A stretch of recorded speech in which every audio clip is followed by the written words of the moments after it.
Good morning बच्चों। आज मैं आपको हिंदी का पहला चैप्टर भाषा और व्याकरण बताऊंगी। ठीक है, आज हम जानेंगे कि भाषा किसे कहते हैं, भाषा के कितने भाग होते हैं और व्याकरण हमारे लिए क्यों आवश्यक है। ठीक है, भाषा किसे कहते हैं? भाषा वह साधन है जिसके द्वारा हम अपने विचार बोलकर या लिखकर दूसरों के सामने प्रकट करते हैं तथा दूसरों के विचार समझ पाते हैं, उसे भाषा कहते हैं। क्योंकि अगर हमें अपनी बात दूर बैठी किसी इंसान तक पहुंचानी है तो हम उसको किसके माध्यम से पहुंचाते हैं?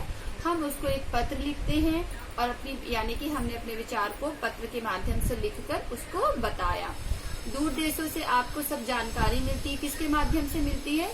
टीवी में, समाचार पत्र में लोग आपको समाचार पढ़कर बताते हैं, आप उसे सुनते हैं। इस तरह से एक इंसान अपने विचार दूसरे विचारों द्वारा बोलकर या लिखकर व्यक्त करता है, उसे हम भाषा कहते हैं। भाषा कितने प्रकार की होती है? भाषा दो प्रकार की होती है। एक होती है मौखिक भाषा और दूसरी होती है लिखित भाषा। मौखिक भाषा किसे कहते हैं बच्चों? जब हम अपनी बात को बोलकर दूसरे तक पहुंचाते हैं, उसे समझाते हैं, उसे मौखिक भाषा कहते हैं। जैसे भाषण देना, कहानी सुनाना, बातचीत आदि मौखिक भाषा है। और लिखित भाषा किसे कहते हैं? जब हम अपने विचारों को लिखकर दूसरों तक पहुंचाते हैं तब उसे लिखित भाषा कहते हैं। जैसे पत्र लिखना, समाचार पत्र, कहानी लिखना आदि लिखित भाषा के उदाहरण हैं। हमारे देश की राष्ट्रभाषा क्या है बच्चों? हमारे देश की राष्ट्रभाषा है हिंदी। और सर्वाधिक पूरे विश्व में भारत में बोली जाने वाली, सबसे ज्यादा बोले जाने वाली और समझे जाने वाली भाषा कौन सी है? हिंदी है। आपको मालूम है कि हिंदी किस लिपि में लिखी गई है? हिंदी हमारी देवनागरी लिपि में लिखी गई है। अब लिपि क्या होती है? लिपि जब कुछ हम बोलते हैं तो हमारे मुंह से कुछ ध्वनियां निकलती हैं। इन ध्वनियों को लिखने के लिए कुछ चिन्ह निश्चित किए जाते हैं। उन्हें जिन चिन्हों को हम वर्ण कहते हैं, इन्हीं वर्णों के लिखने के ढंग को लिपि कहते हैं। वर्ण आपको पता है ना, जो अक्षर होते हैं, छोटा बड़ा छोटी, इनको हम वर्ण कहते हैं ना। तो इनको वर्णों को लिखने के ढंग को लिपि कहते हैं। तो जैसे हमारी हिंदी भाषा किस लिपि में लिखी गई है? देवनागरी लिपि में लिखी गई है। अंग्रेजी भाषा किस लिपि में लिखी गई है? रोमन में लिखी गई है। उर्दू किस भाषा में लिखी गई है? फारसी में लिखी गई है। ठीक है, इसी तरह आपको पता है बोली किसे कहते हैं?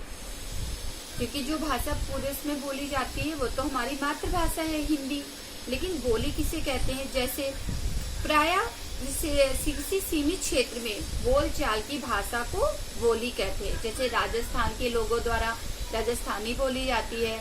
हमारे यहाँ अपने हरियाणा में देखो, हम लोग कौन सी बोली बोलते हैं? हरियाणवी बोलते हैं। बुंदेलखंड के लोगों द्वारा बुंदेली बोली जाती है, तो उसको हम बोली कहते हैं।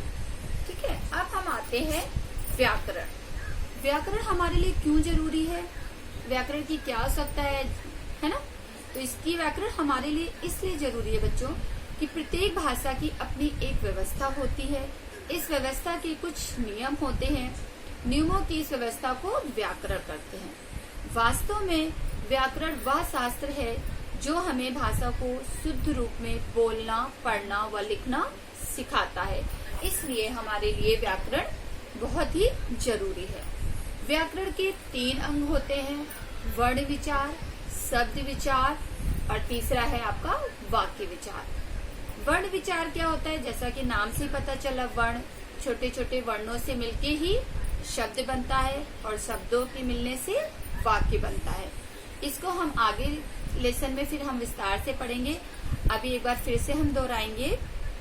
इस पाठ में हमने ये सीखा कि भाषा किसे कहते हैं? भाषा अपने मन के विचारों को दूसरे के सामने प्रकट करने और उनके विचारों को समझने का साधन है। भाषा के 2 रूप होते हैं, मौखिक रूप तथा लिखित रूप।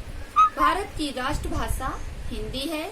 हिंदी भाषा की लिपि देवनागरी है। किसी सीमित क्षेत्र में बोलचाल की भाषा को लिपि कहते हैं। व्याकरण हमें भाषा को शुद्ध रूप में बोलना, पढ़ना और लिखना सिखाता है। आप इसको ध्यान से समझना और ध्यान से पढ़िएगा मैं इससे संबंधित कुछ प्रश्न फिर आपको दूंगी करने के लिए, और आप उसके आंसर मुझे लिखकर भेजेंगे। इससे मुझे समझ में आएगा कि ये पाठ आपको कितना समझ में आया। ओके बच्चों।